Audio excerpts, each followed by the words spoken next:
Marc Gatford for the Sportsman. We have the pleasure today, we're in Manchester, and we have the pleasure today of being joined by light heavyweight prospect Joshua Buatsi. Joshua, how are you keeping? Not too bad, man. Happy to be in Manny. Haven't been here, I think, almost 2 years, so it's good to be here. Finally fighting in Manchester, so I'm looking forward to it. Earlier this week, or maybe last week now, you vacated your British title. Hard decision? Not really, like hard in the sense that I like the belt, I want to keep the belt. Easy in the sense that certain fights that I wanted at British level weren't happening, and obviously I had to defend the belt.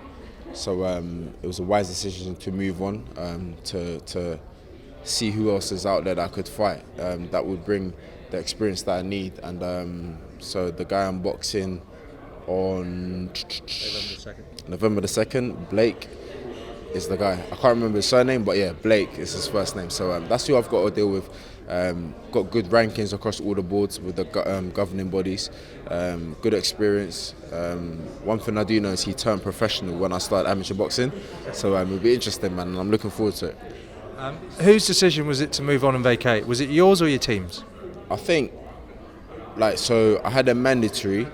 Obviously I had to make a decision before a certain date, and it was just only wise. I said, you know what, there's certain people that I do want to fight at this level. The fights are not happening for whatever reason, so I don't need to fight someone else, you know what I mean? Whoever I was meant to fight had no interest in that, so the best thing to do was to vacate it and to move on.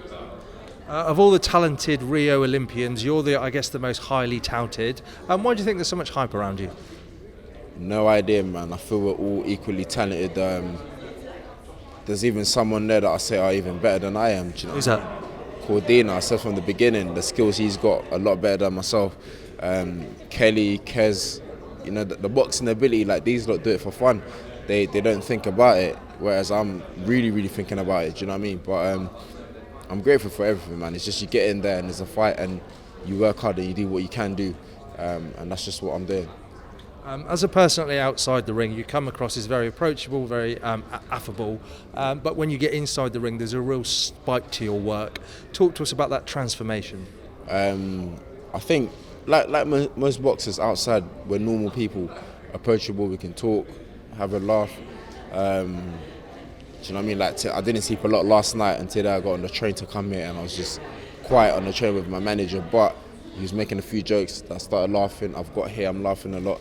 I'm being interviewed by yourself. So we're normal people, man, go through normal things. But when you just get in the ring, it's just like another guy saying, all right, cool, when the bell goes, I'm coming for you.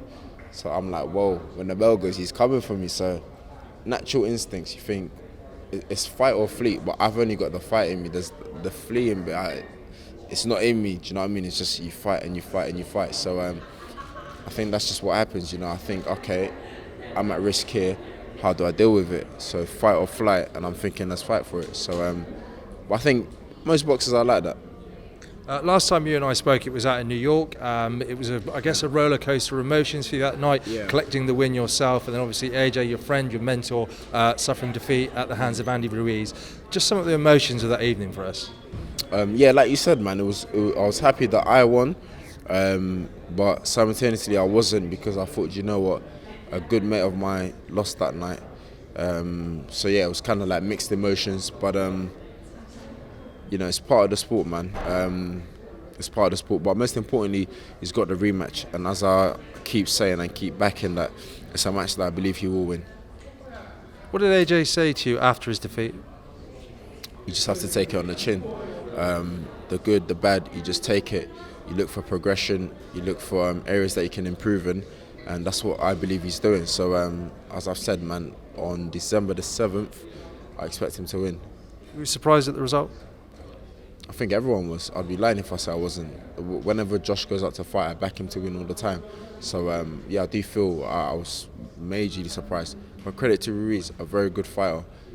From the little that I know about boxing, he's a very good fighter. When I spoke to Lawrence Okolie last week, another guy under the AJ management banner, the best piece of advice that AJ had given him was that just to go out there and win. That was the best piece of advice he had from AJ. What's yours? Same as go out there and win. And it's the mentality that we've all got. You know, win, win and win. No matter how it comes, just win. So when you stop someone or you knock out someone, it's so great when people are happy with it, cool. If you win by holding, cool. If you win by headbutting, cool. Not headbutting, that's not allowed. So you were just agreeing as well. But do you know what I mean? If you win by any means, just make sure you win the fight. And when I get in that ring, that's all that's in my head, to just win. Via any means, just win, man. So winning is important. Winning's going to be important for Anthony going into that rematch. What do you think he needs to do differently this time? I think as a boxer, it's hard to comment on. His team and trainers will know more of what to do than I would. So it's hard for me to say. Okay. Just back to yourself. If the stars align for you and Anthony Yarde to fight next, would you take that fight next? Right now, I'm doing kind of my own thing. Do you know what I mean? I feel like I'm having the right fights at the right time. When myself and Yarde would meet, when I feel that time, when do I feel that time would be best? I don't know. I think in this journey, you just can't be like saying, okay, cool, I'm waiting to fight this guy. I'm not waiting for anyone. Whatever's in front of me is what I'm dealing with. So I can't really say, oh yeah, you know, I'm going to fight him this time or that time, or I'm waiting to fight him now. I'm just getting on with it, progressing on nicely, learning as much as I can learn. So when those big fights come, I'll be ready.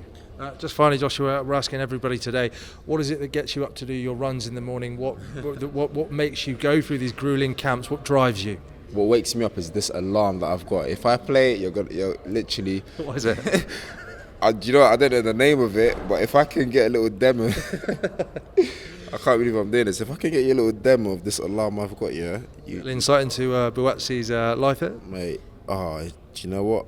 I'm going to set it for the next minute, because I don't know how to make it go off right now. But besides this alarm, obviously just believing that this is a talent that I've got, that you have to work with it. You can't just believe you've got a talent and just sit on it.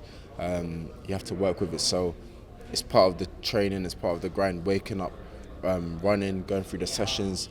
The main thing I think about also is, you know, when you're in the ring, all eyes on you. You don't want to be embarrassed. If you've cheated on that, well, everyone's about to find out. So that's one thing that kind of like sits at the back of my mind. Or when I'm in bed turning about and my alarm goes off, I might snooze it once or twice, but the moment I get up, trainers are on, the clothes are on. Before I start thinking of any other thing, I put on my clothes straight away and I get on with it. But find motivation in everything you do. Whatever motivates you, make sure you find it and make sure you use it. As fight night approaches and you're here we go, here's the... You lot, if you hear this alarm when you're sleeping, trust me, you're going to wake up straight away. It's a pulse raiser, that's what I call it. The what? The pulse raiser. Your pulse just increases, do you know what I mean? But nah, real talk, when it goes off, I'm up, I know what time it is. And just finally, as you approach fight night and you approaching fight night, you're alone with your thoughts. What actually runs through your head before you're actually knowing you're going to go into that ring and go to war? The last thing I think about in my change room is, when you come back in this room, Josh, make sure you come back as a winner. That's the last thing. When I'm leaving that change room, I say to myself, make sure you come back as a winner, and that's it. Joshua Buatsi, thanks for being to the Sportsman. Best of luck November 2nd. Appreciate it.